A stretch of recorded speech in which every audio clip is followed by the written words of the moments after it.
사도행전 9장 1절로 19절 제가 봉독해 드리도록 하겠습니다. 사울이 주의 제자들에 대하여 여전히 위협과 살기가 등등하여 대제사장에게 가서 다메섹 여러 회당에 가져갈 공문을 청하니 이는 만일 그 도를 따르는 사람을 만나면 남녀를 막론하고 결박하여 예루살렘으로 잡아오려 함이라. 사울이 길을 가다가 다메섹에 가까이 이르더니 호련히 하늘로부터 빛이 그를 둘러 비추는지라. 땅에 엎드러져 들음에 소리가 있어 이르시되 사울아 사울아 내가 어찌하여 나를 박해하느냐 하시거늘 대답하되 주여 누구시니까 이르되 나는 내가 박해하는 예수라. 너는 일어나 시내로 들어가라. 내가 행할 것을 내게 이를 자가 있느니라 하시니 같이 가던 사람들은 소리만 듣고 아무도 보지 못하여 말을 못하고 서 있더라. 사울이 땅에서 일어나 눈을 떴으나 아무것도 보지 못하고 사람의 손에 끌려 다메섹으로 들어가서 사흘 동안 보지 못하고 먹지도 마시지도 아니하니라. 그때 다메섹에 아나니아라는 제자가 있더니 주께서 환산 중에 불러 이르시되 아나니아야 하시거늘 대답하되 주여 내가 여기 있나이다 하니 주께서 이르시되 일어나 직가라 하는 거리로 가서 유다의 집에서 다섯 사람 사울이라는 사람을 찾으라. 그가 기도하는 중이니라. 그가 아나니아라는 사람이 들어와서 자기에게 안수하여 다시 보게 하는 것은 보았느니라 하시거늘 아나니아가 대답하되 주여 이 사람에 대하여 내가 여러 사람에게 듣사온즉 그가 예루살렘에서 주의 성도에게 적지 않은 해를 끼쳤다 하더니 여기서도 주의 이름을 부르는 모든 사람을 결박할 권한을 대제사장들에게 받았나이다 하거늘 주께서 이르시되 가라. 이 사람은 내 이름을 이방인과 임금들과 이스라엘 자손들에게 전하기 위하여 택한 나의 그릇이라. 그가 내 이름을 위하여 얼마나 고난을 받아야 할 것을 내가 그에게 보이리라 하시니 아나니아가 떠나 그 집에 들어가서 그에게 안수하여 이르되 형제 사울아 주 곧 내가 오는 길에서 나타나셨던 예수께서 나를 보내어 너로 다시 보게 하시고 성령으로 충만하게 하신다 하니 즉시 사울의 눈에서 비늘 같은 것이 벗어져 다시 보게 된지라. 일어나 세례를 받고 음식을 먹음에 강건하여 지니라. 사울이 다메섹에 있는 제자들과 함께 며칠 있을세. 아멘. 기도하겠습니다. 거룩하고 존귀하신 주님 은혜와 사랑을 감사드립니다. 주님의 날 허락하셔서 이 자리에 나와서 하나님께 예배드리는 영광을 허락하신 은혜 감사드립니다. 주님 저희들이 이 시간 이 자리에 나온 것이 오직 예수 그리스도의 보혈의 공로를 통해서 하나님께 예배드리는 시간이 허락된 것임을 잊지 않고 감사하는 마음으로 이 자리에 나올 수 있도록 인도하여 주옵소서. 지금은 주님의 말씀 듣는 시간입니다. 우리 안에 계신 성령께서 함께 하셔서 듣는 말씀 가운데 하나님의 음성을 듣는 자들 될 수 있도록 인도하여 주옵소서. 연약하고 부족한 목회자를 통해 전해지는 말씀이지만 그 말씀이 하나님께서 주시는 말씀인 줄 알고 받아 듣고 순종하는 자들 될 수 있도록 인도하여 주옵소서. 감사드리며 사랑이 많으신 예수님의 이름으로 기도드렸습니다. 아멘. 지난주에는 오늘 본문을 통해서 사울의 회심에 대해서 살폈습니다. 본문은 사울의 회심을 아주 극적인 것으로 묘사를 합니다. 그러니까 예수님을 만나기 전과 만나긴 후가 전혀 다른 사람이 됩니다. 그러니까 스스로 자신의 길을 정하고 그리스도의 몸된 교회를 적극적으로 핍박하던 사람, 그러니까 대제사장에게 가서 권한까지 받아서 그렇게 핍박하던 사람이 예수님을 만나서 이제는 아무것도 할 수 없는 사람이 돼버립니다. 자신의 뜻이 아니라 그리스도의 이름을 위하여 고난받는 사람이 됩니다. 그러니까 아예 그냥 다른 사람이 된 거죠. 그러니까 이런 변화는 우리의 시선에서 보자면 악인이 의인이 된 것이지만 세상의 눈으로는 아니었습니다. 좀 이상한 사람이 된 겁니다. 세상에서 말하는 그 좋은 것들 다 버리고, 그러니까 바울은 좋은 거 다 가지고 태어났던 사람이잖아요. 그러니까 그 좋은 거 다 버리고 그냥 이해할 수 없는 삶을 사는 사람이 된 것입니다. 근데 이것이 신자의 회심이고 회심한 신자의 삶입니다. 기독교가 말하는 회심, 그러니까 거듭남, 이것은 좀 더 나은 사람, 좀 더 괜찮은 사람이 되는 것이 아닙니다. 비그리스도인이 그리스도인이 되는 것이기 때문에 전혀 다른 개념이 됩니다. 그래서 이런 회심을 경험한 사람들이 성도이고 제자이며 예수님께서 가신 길을 따라가는 사람들입니다. 하나님께서 그의 쓰임에 맞게 구별하신 사람들이며 자기를 부인하고 자기 십자가를 지고 세상이 볼 때는 이해 안 되는 그 길을 가는 사람들이죠. 넓은 길이 아니라 좁은 길을 가는 사람들입니다. 그렇다고 이상한 도사처럼 그렇게 사는 게 아니라 세상 속에서 세상 사람들과 함께 살지만 하나님의 말씀을 가치관으로 삼아서 사는 사람들입니다. 이것이 신자들이죠. 오늘은 이 회심이 어떻게 가능했는지를 이제 살펴보려고 합니다. 이 사울의 회심은, 그러니까 회심 우리가 지난주에 말씀드린 것처럼 회심은 그러니까 근본적인 변화를 가져왔어요. 그러니까 아예 다른 삶을 살게 되는 거죠, 그죠? 그러니까 오늘 본문을 통해서 우리가 또 다른 확인할 수 있는 회심의 특징은 한 가지가 더 있습니다. 그러니까 회심의 한 가지 특징은 전혀 다른 사람이 된다. 오늘은 우리가 이 본문을 통해서 또 한 가지 회심의 특징에 대해서 살피려고 합니다. 그러니까 모두 다 사울처럼 회심하는 건 아닙니다. 근데 사울의 회심을 통해서 우리에게 계시하는 바가 있죠. 그러니까 하나님께서 굳이 사울의 회심 기사를 사도행전에 기록을 해놓으신 것은 우리도 이 사람과 똑같이 회심해야 된다, 뭐 그런 의미가 아니라 이 사람의 회심을 통해서 우리의 회심과 이거 모든 사람들의 회심에서 나타나는 어떤 계시가 있다는 겁니다. 사울은 우리가 본 것처럼 하나님에게서 멀어지려는 사람이었어요. 예수님을 믿기 위해서 준비하는 사람이 아니라, 뭘 열심히 하는 사람이 아니라 예수님에게서 멀어지려고 했던 사람입니다. 그러니까 적극적으로 아주 열심히 성실하게 최선을 다해서 교회를 핍박했던 사람이 바로 사울이죠. 만약에 사도행전을 8장까지만 읽었다, 어떤 사람이 8장까지만 읽었으면은 그 이후에, 그 전에 사울과 그 이후에 나오는 바울이 같은 사람이라는 걸 생각할 수 없을 겁니다. 그만큼 전혀 다른 사람이 돼버린 거죠. 그러니까 우리가 상식적으로 생각을 해도 사울은 예수님을 만나기 위해 어떤 준비를 했다, 이게 말이 안 되는 겁니다. 그러니까 아무런 준비를 안 했죠. 오히려 반대였어요. 방해만 했습니다. 여기서로 우리가 알 수 있는 또 다른 회심의 특징은 스스로 회심하는 게 아니라는 겁니다. 내가 회심을 준비해서 내가 내가 이제 예수님을 믿어야지, 내가 이제 돌이켜서 예수님을 믿어야겠다, 이런 생각으로 스스로 회심을 하는 게 아니라는 겁니다. 사람마다 회심하는 방식은 다 달라요. 뭐 말씀드린 것처럼 바울처럼 회심하지 않아요. 뭐 교회사를 보더라도 여러 분들이 계시죠. 예를 들어서 뭐 두 사람만 빨리 말씀드리면, 종교개혁자로 잘 알려진 마틴 루터 있잖아요. 마틴 루터는 법학자였습니다. 원래는 법학자였는데 친구와 함께 길을 가던 중에 친구가 번개 맞아서 죽게 되는 거예요.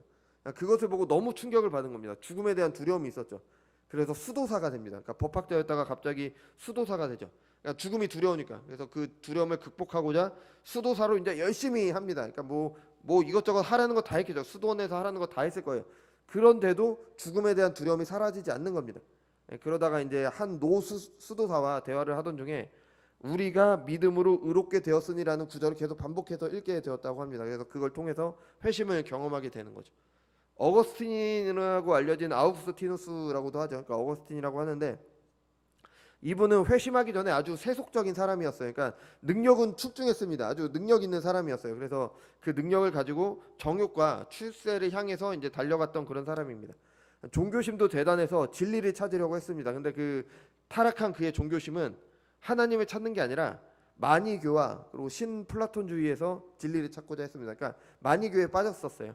마니교가 결국에는, 그러니까 뭐 지금으로 말하자면 약간 그쪽이거든요. 뭐 다원주의 뭐 이런 쪽이거든요. 그러니까 그쪽으로 좀 빠졌습니다. 그러다가 이제 자신의 욕심과 성공을 위해 로마로 가게 됐는데, 그 로마에서 우연히 암브로시우스라는 분의 설교를 듣고 이제 성경을 이렇게 보는구나라는 그런 새로운 시각을 갖게 되었어요.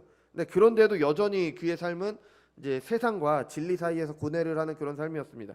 그러던 어느 날 뭐 환상 중에 소리가 들린 게 아니라 실제로 그냥 이웃집에서 뭐 아이들끼리 무슨 놀이를 하고 있었나 봐요. 근데 집어 읽어라라는 소리가 계속 들렸답니다. 그래서 집어서 읽었던 그 성경책이 바로 로마서였고, 그것으로 이제 회심하는 은혜를 입게 되는 거죠. 그러니까 이렇게 분명하게, 그러니까 어떤 분들의 회심은 이렇게 분명하게 알 수 있는 경우가 있어. 나는 이러이러한 경로를 통해서 이렇게 회심을 했구나, 이렇게 알 수 있는 경우가 있지만, 사울도 그랬잖아요, 그죠? 근데 어떤 분들은 정확하게 모르게 회심하는 경우도 있습니다. 그러니까 나도 교회에 나오다 보니까 나도 모르게 그냥 이렇게 가랑비에 옷 젖는다 그러죠. 이렇게 하다가 나도 모르게 회심하는 경우가 이렇게 있습니다. 그러니까 회심의 방식과 때와 과정은 다양합니다. 다 달라요. 근데 분명한 것은 뭐냐? 누구도 회심을 계획하거나 준비할 수가 없다는 겁니다. 하나님께서 그냥 회심을 시키시는 거예요. 그러니까 정확하게 반대죠. 오히려 내가 스스로 뭘 하려고 할 때는 안 돼요. 내가 예수님을 열심히 믿어서 회심하겠다, 이런 노력을 하면 안 됩니다. 오히려 나의 무능함만 경험하게 되는 거죠. 루터가 그랬듯이 나는 아무것도 할 수 없다고 겸손해질 때 회심의 은혜를 입게 되는 거죠. 이게 바로 마태복음 5장에 나오는 팔복, 심령이 가난한 자가 바로 이런 사람인 겁니다. 심령이 가난한 사람은 자신의 무능함에 겸손해진 사람을 말합니다. 나는 할 수 없구나, 나는 아무것도 아니구나, 내가 나를 구원하기 위해서, 내가 죽음에서 벗어나기 위해 아무것도 할 수 없다는 것을 인정한 사람, 그 사람들이 바로 심령이 가난한 사람들인데요. 그렇게 인정하는 사람들이 비참한 사람들이 아닙니다. 예수님께서는 심령이 가난한 자는 복이 있나니라고 하셨어요. 자신의 무능함을 인정하는 사람이 복 있는 사람입니다. 본문에 사울이 그랬잖아요. 그러니까 사람들이 볼 때는 볼품이 없어졌어요. 예수님을 만난 다음에 눈도 멀었고 먹을 것도 먹지 못했고 마시지도 못했고 스스로 걷지 못해서 사람들이 이렇게 끌고 다메섹으로 들어갔잖아요. 그런 사람이 됐지만 뭐 이것이 사울을 낮추시는 하나님의 경륜이기도 하지만 사울처럼 무능함을 인정하고 겸손한 것이 비참한 것이 아니라 회심의 은혜를 입는 복 있는 사람임을 우리에게 말을 해주고 있는 겁니다. 그러니까 오히려 자기 스스로 할 수 있다고 이리저리 치고받는 사람이 그 사람이 비참한 사람인 겁니다. 우리가 창세기에 이런 사람을 잘 알죠. 뭐 제가 많이 말씀드리는데 야곱입니다. 야곱은 평생 다른 사람과 투쟁했던 사람이에요. 어렸을 때는 형을 속이죠. 형을 속여서 장자권을 팔고요. 그 다음에 아버지를 속여서 장자의 축복을 얻습니다. 형과 아버지와 싸운 거예요. 형이 그 일로 죽이려고 하는데 외삼촌 라반의 집으로 도망가죠. 도망가는 길에 하나님께서 너를 도우실 거라는 말씀을 들었지만 라반의 집에 가서도 그 야곱은 라반과 투쟁을 합니다. 이번에 라반에게 속죠. 라반이 뭐 두 부인 뭐 자세한 얘기는 너무 길어지니까 두 부인을 얻기 위해서 14년 동안 일을 하게 됩니다. 또 아마 그 라반 밑에서 일을 하면서 품삯도 제대로 받지 못했던 것 같아요. 그 나중에 고향으로 돌아올 때 그 야곱이 두 아내들에게 하는 얘기를 보면은 품삯도 제대로 받지 못했고 뭐 계속 속았던 거죠. 근데 속을 수밖에 없었어요. 왜냐하면 라반이 안 받아주면 죽을 수밖에 없으니까 방법이 없었던 겁니다. 근데 그러다가 이제 마지막에 이제 라반의 집에서 나올 때는 라반이 속이면서 나와요. 고의로 한 것은 아니지만 뭐 라반의 재물을 이렇게 가져 나오게 되고 라반의 우상이었죠. 드라빔. 그 라헬이 이렇게 훔쳐서 나오잖아요. 그러니까 그렇게 가지고 나오게 됩니다. 그러니까 계속 투쟁을 하는 사람이에요. 고향으로 돌아가서 이제 형을 만나야 되는데 그 순간까지도 그는 투쟁을 합니다. 형을 만나야 되는데 너무 두려운 거예요. 날 죽일 것 같으니까. 예전에 나를 죽이려고 했으니까. 너무 두려워서 이제 여러 가지 수를 써요. 그래서 재물을 먼저 보내서 형의 마음을 누그러뜨리려고 하고 나의 자녀들과 나의 아내들을 먼저 보여줘서 형의 마음을 누그러뜨리려고 합니다. 그러니까 어떻게 해서든 살 방도를 찾아내는 사람이 바로 야곱이었습니다. 그래도 두려웠던 거죠. 그러니까 어떤 일이 생겼죠? 야복강가에서 하나님과 씨름을 하게 됩니다. 근데 야곱은 하나님을 만났는데도 하나님과도 투쟁을 해요. 하나님과 씨름을 합니다.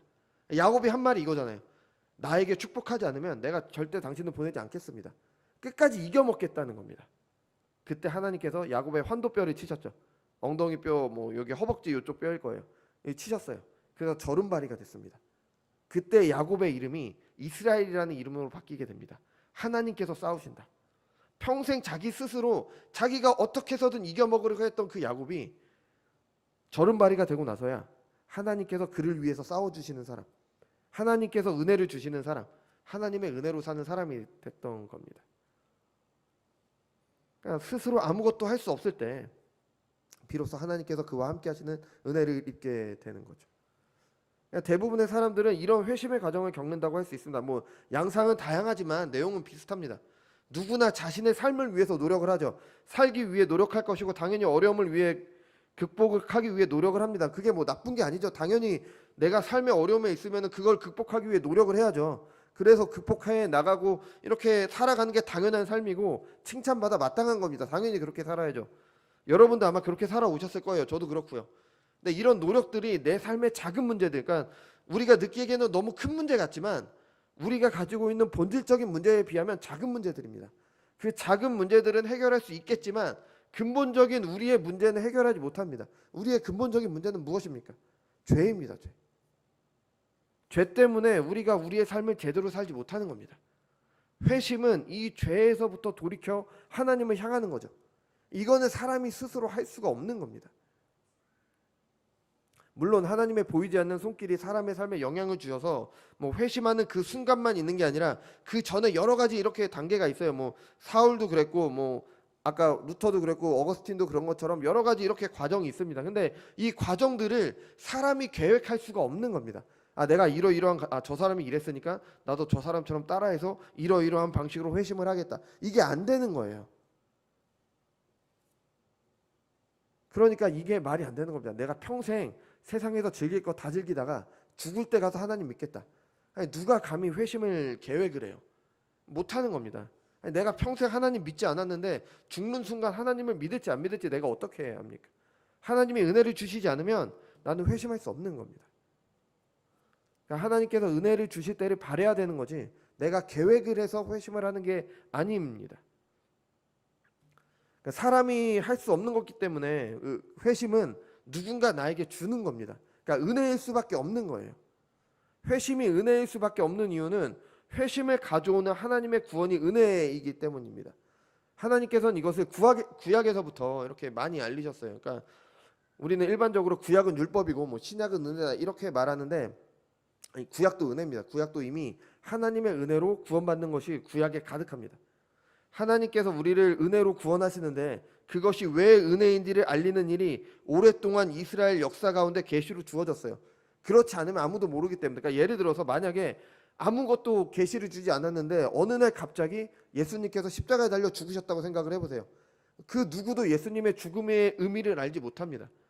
구약에 그 많은 계시를 주셨고 예언을 주셨기 때문에 십자가에 달려 죽으신 예수님께서 죽으심이 우리에게 어떤 의미인지를 알게 되는 겁니다.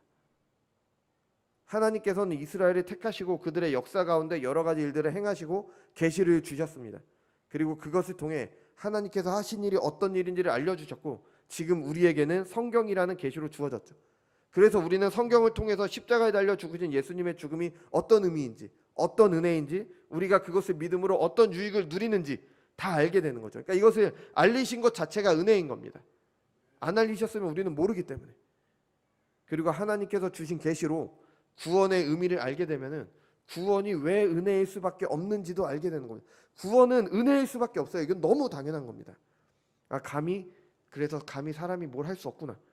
사람이 스스로 노력해서 구원을 얻는 거, 회심을 한다는 게 이게 얼마나 어리석은지 우리가 그 구원의 내용을 보면은 좀 알게 되는 거죠. 구약에는 죄를 해결하는 독특한 방식이 있습니다. 그게 바로 대속이라는 거죠. 대속. 뭐 성경에 나오는 말이기 때문에 뭐 대속, 속량, 뭐 우리가 익숙한 말이죠. 대속이나 속량은 대신 값을 치르는 겁니다. 그러니까 이런 말들이 익숙하지 않아서 아무렇지 않은데 가만히 생각을 해보면 공의로우신 하나님과는 연결되지 않는 거예요. 그러니까 어떤 사람이 죄를 지었으면은 이 사람에게 벌을 주는 게 당연한 거잖아요. 우리가 남녀전도의 독서 모임에서 얘기했던 부분이잖아요. 그러니까 A라는 사람이 죄를 지었는데 B라는 사람이 처벌을 받으면 이건 이상한 일인 거예요. 돈 많은 사람들은 그 돈으로 처벌이 대신 받는 사람이 사서 이렇게 해결할 수 있는 그런 어떤 불공정한 그런 제도를 만들 수 있는 게 바로 이런 내용이 되는 거죠. 그러니까 뭐 말씀드린 것지만 아이들이 어릴 때는 아이가 잘못하면은 어른들이 이제 제대로 양육하지 못했으니까 부모도 같이 처벌을 받는 것도 좀 합당합니다. 근데 그것은 아이의 잘못은 아이에게 벌을 주는 거고 부모의 잘못을 부모에게 벌을 주는 겁니다. 그러니까 아이가 잘못한 것을 부모가 대신 벌 받아 주는 건 아니죠. 그러니까 이것이 너무 당연한. 그러니까 죄를 지었는데 정당한 벌을 그 죄 지은 당사자에게 내리지 않으면 이거는 잘못된 겁니다. 그러니까 우리가 많이 문제가 되는 촉법소년도 많이 이런 생각이잖아요. 그러니까 사리를 판단할 수 있는 나이인데 자기 그 죄를 지었는데 처벌하지 않는다? 뭐 나이가 되지 않았다고 처벌하지 않는다? 이게 부당하다라고 이렇게 말씀하시는 거니까 이게 뭐 적정 연령이 몇 살이다 제가 그걸 말씀드리는 게 아니라 우리가 일반적으로 죄를 지었으면 그 사람이 벌을 받아야 된다. 그게 우리의 일반적인 생각이라는 것을 말씀드리고 있는 겁니다. 근데 구약에서 하나님께서 주신 법은 좀 이상한 거예요. 내가 죄를 지었는데 다른 사람이 대신 다른 존재가 대신 벌을 받는 겁니다. 이게 하나님이 공정하지 않으신 게 되는 거죠. 이 성경에는 근데 이 대속의 개념이 있습니다. 다른 사람을 살리기 위해서 대신 피해를 입는 것. 이게 언제 처음 나오냐면 성경에 아주 많이 나오지만 애굽의 총리로 있던 요셉을 찾아간 형들에게서 이런 모습이 발견이 됩니다. 그러니까 두 번째로 찾아갈 때 창세기 우리가 성경 읽기 중에 있는 창세기 44장에 보면은 뭐 다 읽으셨을 거지만 형들이 이제 뭐 요셉을 질투해서 요셉을 뭐 의외로 팔게 돼서 이렇게 애굽의 총리가 됐어요. 그렇죠? 뭐 그 과정까지 다 말씀드릴 수 없으니까 애굽의 총리가 있을 때 이제 먹을 게 없었죠. 먹을 게 없어서 형들이 찾아옵니다. 형들이 찾아와서 먹을 것을 이제 사가려고 애굽에서 사가려고 찾아왔는데 요셉이 그때 자신의 정체를 숨기죠. 그리고 어떠한 함정을 빠뜨려서 베냐민, 그러니까 요셉과 어머니가 같은 베냐민이 있었죠. 막내. 그 베냐민을 감옥에 가두고 형들만 이렇게 보내겠다고 그렇게 이야기를 합니다.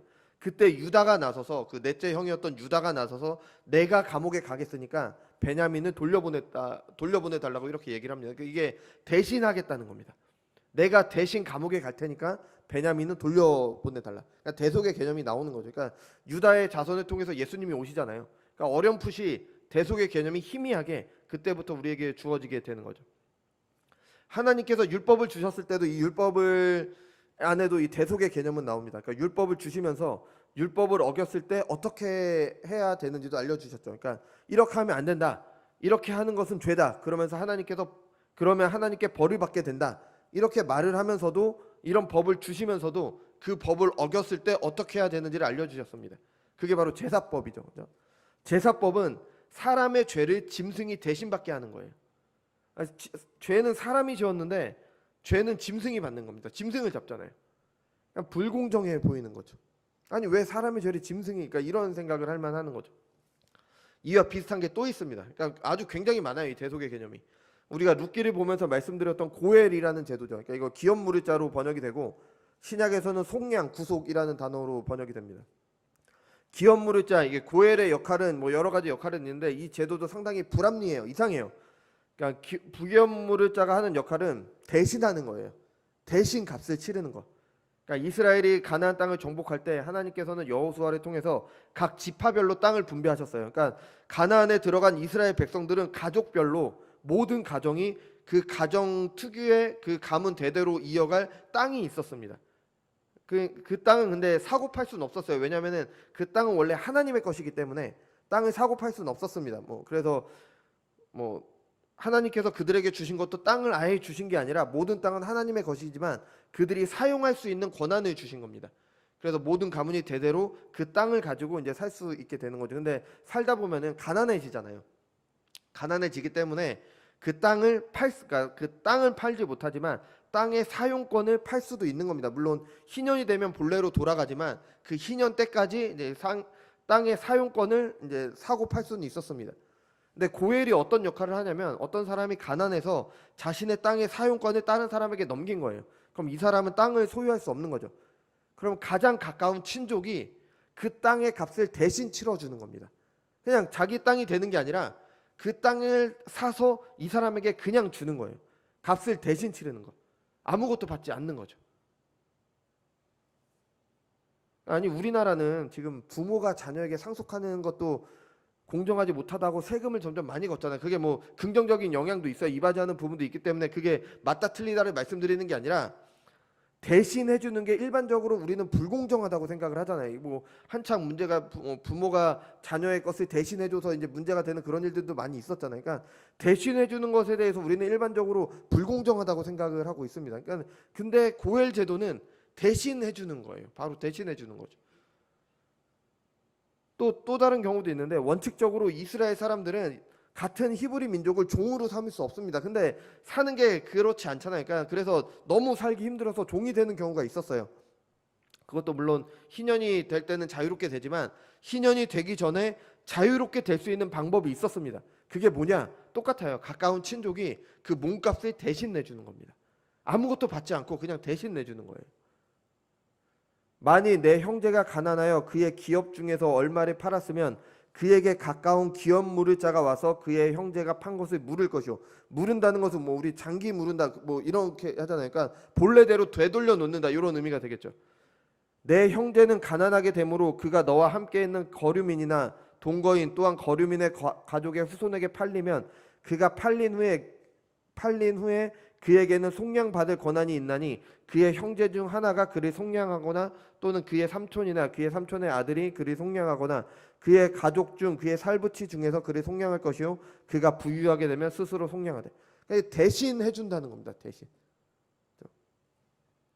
이게 부당해 보이잖아요. 그러니까 어떤 사람이 죄를 지었는데 어떤 사람이 땅을 팔았는데 어떤 사람이 종이 되었는데 그걸 대신 해주는 겁니다. 이런 불의해 보이는 것들에 한 가지가 더해지면은 정당하고 의로운 것이 됩니다. 바로 호의고 은혜입니다. 갚을 능력이 없는 사람의 것을 대신 갚아주는 은혜를 베풀 때 그것은 불의가 아니라 의로움이 되는 거죠. 그 사람이 전혀 할 수 없는 것을 자신이 그가 당해야 되는 피해를 대신 입음으로 그 사람에게 은혜를 베풀고 호의를 베품으로 그 사람의 것을 대신해 줄 때 그것은 의로운 것이 되는 겁니다. 이것이 하나님께서 우리에게 행하신 거게 되는 거죠. 로마서 3장 21절입니다. 이제는 율법 외에 하나님의 한 의가 나타났으니 율법과 선지자들에게 증거를 받은 것이라. 곧 예수 그리스도를 믿음으로 말미암아 모든 믿는 자에게 미치는 하나님의 은이 차별이 없느니라. 아멘. 하나님께서는 사람들에게 의롭게 되는 방법을 알려주셨습니다. 율법을 지키면 된다. 그럼 너희가 살 것이다. 하지만 누구도 율법을 지킬 수 없었습니다. 누구도 스스로 하나님의 영광에 이르지 못합니다. 아니, 하나님께서는 애시당초에 율법은 지킬 수 없는 것으로 사람들에게 주셨습니다. 왜냐? 그들에게 죄를 드러내기 위해서. 이렇게 해야 의로운 것인데, 이렇게 하면 살 것인데, 그런데 너희는 이것을 지키지 못할 거야. 아담의 범죄로 타락한 너희들은 지킬 수 없다. 이런 사람들에게 남은 것은 그 죄의 값을 치르는 것뿐입니다. 이것이 의롭고 공정한 거잖아요. 죄를 지었으니까 벌을 받아야 되는 겁니다. 죄를 지은 사람에게 죄의 값을 물어야 되는 거죠. 그런데 하나님께서 죄인들을 의롭게 할 수 있는 또 다른 의를 허락을 하셨습니다. 죄인들의 죄를 그의 아들께서 대신하도록 하시는 것. 오직 은혜로 그 죄의 값을 아들에게 대신하도록 하시고 성자께서는 그것을 기꺼이 행하셨습니다. 이것이 율법과 선지자들에게 증거를 받은 거죠. 그러니까 율법과 선지자는 구약 성경이잖아요. 우리가 살펴본 대로 제사제도나 고엘제도나 그것을 행했던 보아스라든지 여러 가지 구약 성경을 통해 계시되고 알려진 하나님의 의, 죄인들을 의롭게 하신 하나님의 의가 바로 예수 그리스도이십니다. 모든 사람이 죄를 범하였음에 하나님의 영광에 이르지 못하더니 그리스도 예수 안에 있는 속량으로 말미암아 하나님의 은혜로 값없이 의롭다 하심을 얻은 자가 되었느니라. 스스로 의롭게 될 수 없는 죄인들을 위해 예수님께서 은혜로 그들을 대신하셨습니다. 사람이 의롭게 되는 길은 유일하게 예수님을 의지하는 것, 예수님께서 대신하신 그 은혜를 입는 것뿐입니다. 다른 길이 없는 거예요. 그러니까 여기에 사람의 어떤 노력이나 수고가 들어갈 수가 없는 겁니다. 그러니까 사람이 스스로 구원받을 수 없고 사람이 스스로 회심할 수가 없는 겁니다. 오직 은혜로 주어지는 거기 때문에. 아니, 죄는 내가 지었는데 왜 예수님께서 내 죄의 값을 대신 받으셔야 됩니까? 하나님 좀 잘못된 거 아닙니까? 아니, 사람인 판사들도 그렇게 불공정하게 판결하지 않습니다. 이런 생각이 얼마나 교만한 생각인지 모릅니다. 하나님께서 이렇게 하지 않으셨다면, 예수님께서 우리의 죄를 대신하지 않으셨다면 누가 죄를 용서받을 수 있겠습니까? 자신이 받아야 되는 죄의 값이 얼마나 큰지 모르니까 이런 말을 하는 겁니다. 예수님께서 땀방울이 핏방울이 되기까지 괴로워하시면서 마신 잔이 죄인들을 향한 하나님의 진노의 잔입니다. 예수님께서 마신 그 잔을 내가 스스로 마실 수 있다라고 착각하고 이런 말을 하는 겁니다. 예수님께서 당하지 않으셨다면 예수님께서 당하셨던 그 모든 게 내가 당해야 되는 거였습니다. 예수님께서는 부활이라도 하셨죠. 우리는 그냥 죽으면 끝인 거였습니다. 그것을 대신하신 은혜, 아무런 조건 없이 그 희생을 대신하셨습니다. 그러니까 구원은 은혜일 수밖에 없는 겁니다. 아무런 자격도 없고 능력도 없고 그냥 쓸모없는 사람들에게 일방적으로 내려진 은혜입니다. 예수님을 만난 사울처럼 땅에 엎드려져서 보지도 못하고 움직이지도 못하고 먹지도 마시지도 아무것도 할 수 없는 사람에게 무슨 소망이 있겠습니까? 그런 사람들에게 하나님의 은혜로 베풀어지는 것이 구원의 은혜이며 그것이 회심으로 드러나게 되는 겁니다. 그러니 회심은 절대 사람이 준비할 수 없는 겁니다. 하나님께서는 준비하시겠죠. 하나님께서는 여러 과정을 통해 준비하시겠지만 사람은 준비할 수 없는 겁니다. 오직 은혜로만, 하나님께서 준비시키는 은혜로만 가능한 겁니다. 철저히 무능하고 무지한 사람이 준비한다는 것 자체가 말이 되지 않는 겁니다. 물론 준비시키시는 우리는 알 수 없고 나중에 돌아보면 하나님께서 나를 이렇게 이끄셨구나. 그걸 돌아보면 알 수 있는 하나님의 손길은 있습니다. 그것이 사람이 의식적으로 하지 못하는 겁니다. 우리가 바랄 수 있는 유일한 것은 오직 하나님의 호의, 그것이 우리에게 유일한 소망이 된 겁니다. 이러니 다른 구원의 길이 없는 겁니다.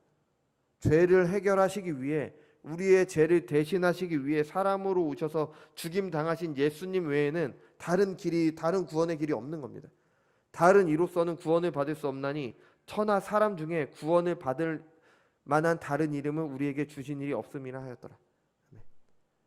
구약의 증언을 받은 율법의 하나님의 한 의, 죄인들을 의롭다 하시는 유일한 길이 바로 예수님께서 우리의 죄를 대신한 것이기 때문에 다른 길이 없는 겁니다. 다른 무수히 많은 좋은 가르침들 많이 있겠죠. 근데 그게 우리의 죄를 해결할 수가 없는 거예요. 왜냐하면 우리의 죄를 대신하신 분은 유일하게 예수님 뿐이시니까.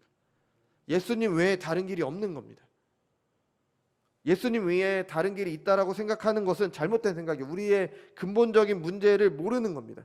이 죄의 문제를 해결해야 되는데 이거를 해결하지 않고도 우리가 괜찮다라고 생각을 하는 겁니다. 여러분, 우리가 믿는 바 복음은 사람이 생각해낸 게 아닙니다. 사람들의 머릿속에서 생각해낸 어떤 관념이나 사상이나 삶의 지혜 같은 게 아닙니다. 만약에 그렇다면 거절해도 되는 겁니다. 그렇다면 아니어도 되는 거예요. 왜냐하면 사람은 틀릴 수도 있으니까. 근데 우리가 믿는 복음은요, 분명히 이루어진 일을 통해서 그 일이 우리에게 주는 유익을 누리는 겁니다. 예수님께서는 분명히 이 땅에 태어나셨고요, 분명히 십자가에 달려 죽으시고 사흘 만에 부활하셨습니다. 그 사실을 통해서 우리가 우리의 죄를 용서받게 되는 겁니다. 그 역사적 사실이 바로 우리의 죄를 대신하시기 위한 죽음이었어요. 이것을 믿던 믿지 않던 이건 사실인 겁니다. 내가 믿지 않는다고 달라지지 않아요. 그러니까 예수님께서 이것에 대해서 이제 중생에 대해 말씀하시면서 불뱀의 이야기로 알려주셨어요. 우리 불뱀 이야기 다 아시죠? 광야에서 이스라엘이 이제 하나님께 불만을 터뜨렸어요. 뭐 먹을 것에 대한 문제였죠. 그렇기 때문에 불만을 터뜨렸는데 그런 불순종 때문에 하나님께서는 이스라엘 중에 징계를 내리셨어요. 그게 불뱀을 보내셔서 그 불뱀들에게 물리는 사람마다 죽도록 하셨습니다. 사람들이 불뱀에 물려 죽으니까 마음이 급했던 거죠.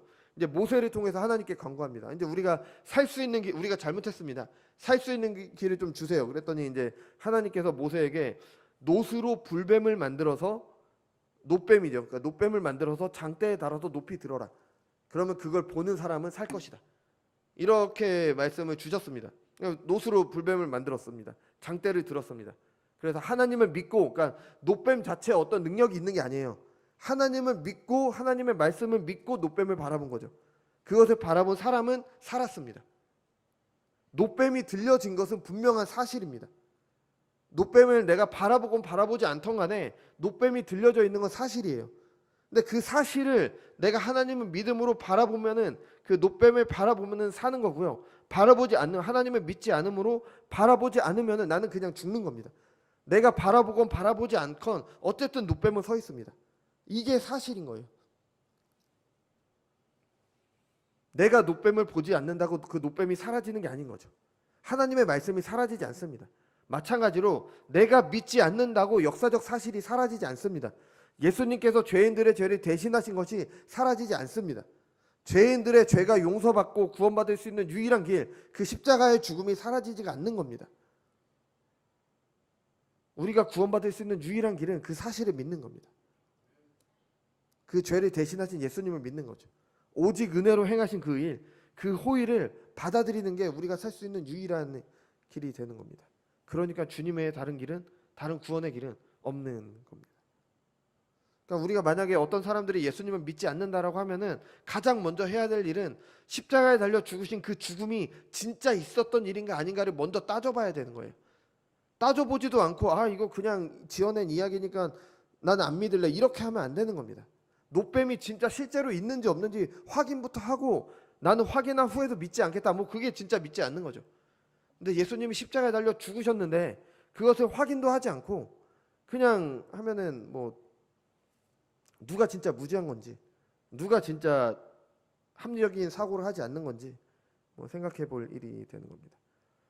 그러니까 우리가 오늘 살펴본 게요, 그 우리 칼빈 선생님이 말한 5대 솔라가 있죠. 뭐 솔라도 있는데, 솔라 그라티아라는 게 있습니까? 오직 은혜. 예, 뭐 오직 은혜가 바로 오늘 이 우리가 함께 나눈 내용이 되는 겁니다. 오직 은혜, 값없는 은혜, 값없이 우리에게 주시는 은혜. 값없는 은혜라고 하면 사람들이 참 좋아할 것 같은데, 그러니까 좀 세상 말로 하자면 공짜잖아요, 그죠? 공짜라니까 얼마나 좋습니까, 그죠? 네, 생각보다 사람들은 이 은혜, 이 값없이 주어지는 은혜를 좋아하지 않습니다. 이 은혜를 입은 뒤에 자신이 살아야 되는 신자의 삶을 안 좋게 볼 수도 있기 때문에, 왜냐하면 우리는 날 때부터 죄와 함께 태어나고 평생 죄와 함께 하기 때문에 우리는 죄가 익숙합니다. 죄가 더 좋습니다. 죄를 더 사랑합니다. 그리고 세상 기준으로 판단하고 세상에서 줄 수 있는 건 누리고 그것을 행복이라고 생각하고 그것을 이루면서 살기 때문에 하나님의 백성으로 하나님의 다스림 안에서 사는 것을 원치 않아서 이 은혜를 거절하기도 합니다. 하지만 어떤 경우에는 이 은혜 자체를 거절을 합니다. 내가 무력해 보이기 때문에. 나는 그래도 좀 괜찮은 사람인데. 나는 이렇게 열심히 살아왔는데. 그거야 뭐 니네 뭐 못난 니네가 하는 말이고 나는 이렇게 살면서 이렇게 이루어왔다. 여전히 기독교를 복음을 하나님에게서 온 것이 아니라 사람이 만든 것으로 생각을 하는 겁니다. 하나님의 말씀보다 내 생각이 더 높다라고 하는 것입니다. 이런 사람의 죄성을 아시기 때문에 하나님께서는 오직 은혜로 구원을 허락하신 겁니다. 은혜로 받은 것을 누가 자랑할 수 있겠습니까? 왜 주님께서 사울에게 직접 말씀하시지 않고 아나니아를 통해서 하셨을까요? 뭐 당연히 주님께서 사울을 만나셨잖아요. 그러니까 직접 말씀하실 수도 있는데 왜 아나니아를 통해서 하셨을까요? 사울을 겸손하게 하신 겁니다. 아나니아가 어떤 사람이에요? 그러니까 사울은 아나니아와 같은 사람들을 잡아가려고 온 거예요. 자기가 붙잡아서 이제 예루살렘으로 끌고 가야 될 그 사람을 통해서 주님의 뜻을 듣게 되는 거죠. 자신의 믿음으로는 하찮게 여겼던 그 사람, 하나님을 모독하는 사람이라고 생각했던 그 사람에게 배우라, 들으라고 주님께서 말씀하신 겁니다. 사울이 얼마나 참담한 심정이었을까요? 완전히 사울의 모든 것을 부인하는 겁니다. 낮아질 대로 낮아진 거죠. 더욱 겸손하게 하신 겁니다. 이건 지금도 마찬가지입니다. 지금도 연약한 사람을 통해 설교자를 통해 부족한 교회 안에서, 교회가 죄인들의 모임이기 때문에 부족한 모습이 있죠. 이 교회 안에서 하나님의 말씀을 듣도록 하셨습니다. 교만하지 않도록 하시는 하나님의 은혜입니다. 제가 어느 날 가서 저 산에 가서 나무 붙잡고 기도했더니 하나님께서 저에게 음성을 내려주셨어요. 저 얼마나 교만하겠습니까? 하나님이 나와 직접 통행을 하시는데, 내가 하나님의 음성을 직접 듣는데 얼마나 교만하겠어요. 그게 아니라 부족한 사람을 통해서 듣도록 하셨습니다. 사람들이 겸손하도록 하기 위해서. 구원에 우리가 지금까지 본 것처럼요, 구원에는 은혜가 아닌 것이 없습니다. 구원이 어떤 의미인지를 알리신 것도 은혜고요, 구원의 모든 과정이 은혜고요, 지금도 구원이 전해지는 것, 그것도 은혜인 겁니다. 우리를 겸손하도록 하셔서 그것을 듣도록 하시는 은혜가 우리 가운데 있는 겁니다. 그러니까 이 구원 안에 사람이 들어갈 자리가 없는 겁니다. 여러분은 이 은혜를 누리고 계십니까? 아니면 거절하고 계십니까? 거절하고 계시다면 언제까지 하나님보다 내가 더 지혜롭다고 하시겠습니까? 그 끝이 어떻겠습니까? 제가 뭐 위협하거나 그런 게 아니잖아요. 안타깝습니다. 그 끝이 어떻게 되겠습니까?